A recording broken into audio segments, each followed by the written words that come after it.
नमस्ते दोस्तों, आज का टॉपिक है इंडियन पॉलिटी का एक core concept, distribution of legislative powers between the union and the states, territorial और topical distribution.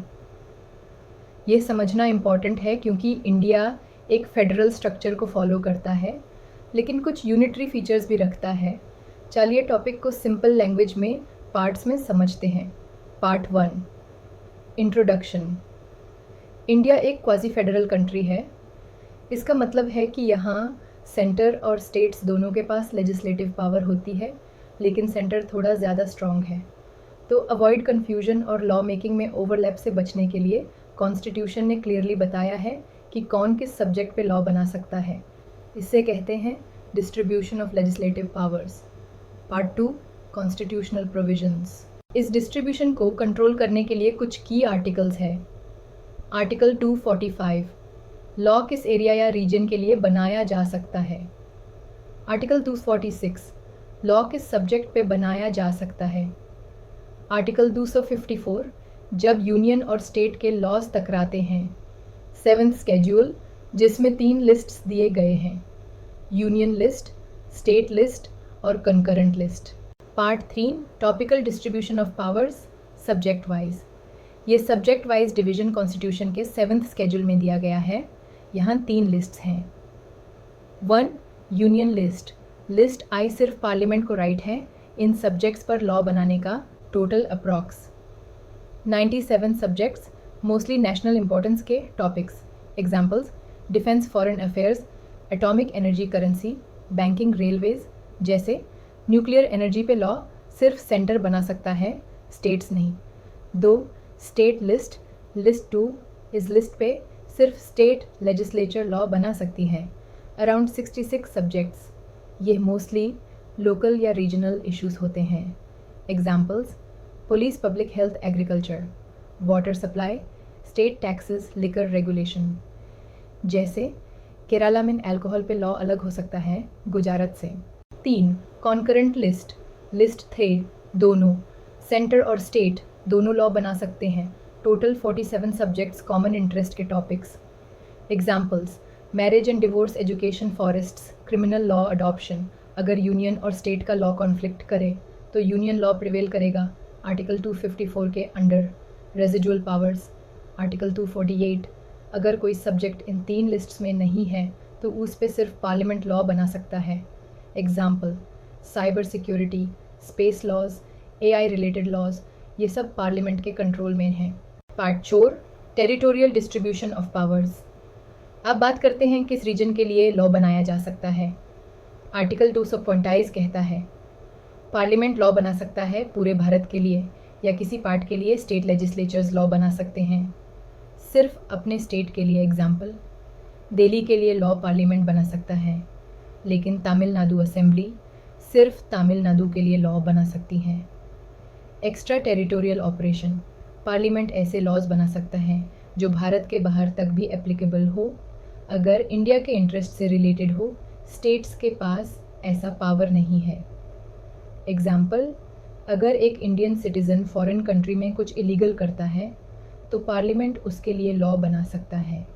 Part 5, special situations में पावर्स का शिफ्ट। नॉर्मल कंडीशन में सब्जेक्ट डिवीजन क्लियर है, लेकिन कुछ स्पेशल सिचुएशंस में सेंट्रल स्टेट के सब्जेक्ट्स पे लॉ बना सकता है। 1, नेशनल इंटरेस्ट। आर्टिकल 249, राज्यसभा अगर 2/3 मेजॉरिटी से रेजोल्यूशन पास करे, पार्लियामेंट को पावर मिल जाता है स्टेट लिस्ट के सब्जेक्ट पर लॉ बनाने का। वैलिडिटी 1 साल, रिन्यूएबल। 2, national emergency. आर्टिकल 250, जब इमरजेंसी लगी हो पार्लियामेंट स्टेट लिस्ट के सब्जेक्ट्स पे भी लॉ बना सकता है। Valid till 6 months after emergency ends.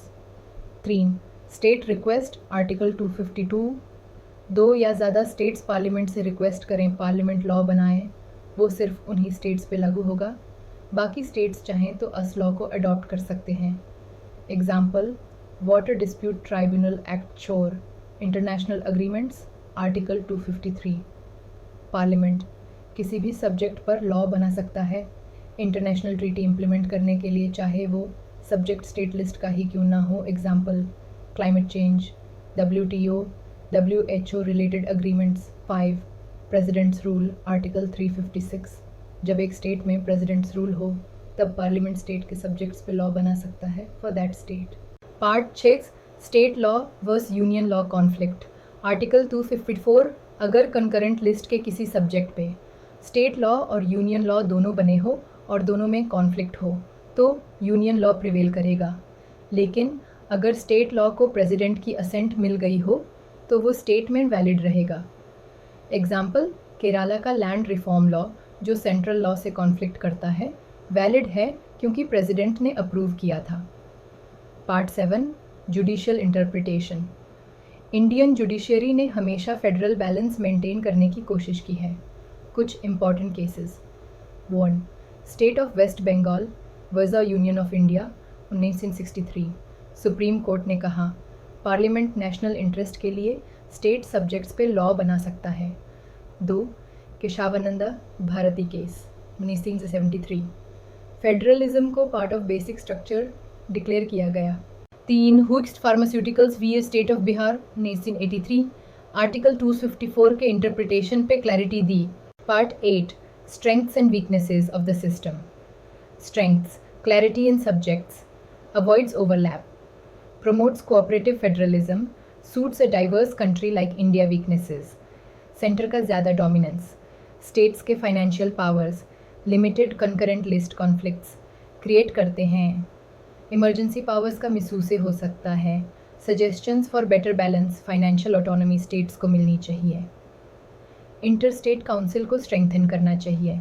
Centre को स्टेट्स के साथ कोऑपरेशन और कंसल्टेशन ज़्यादा करना चाहिए. रेजिजुअरी पावर्स का मिसयूसे अवॉइड होना चाहिए.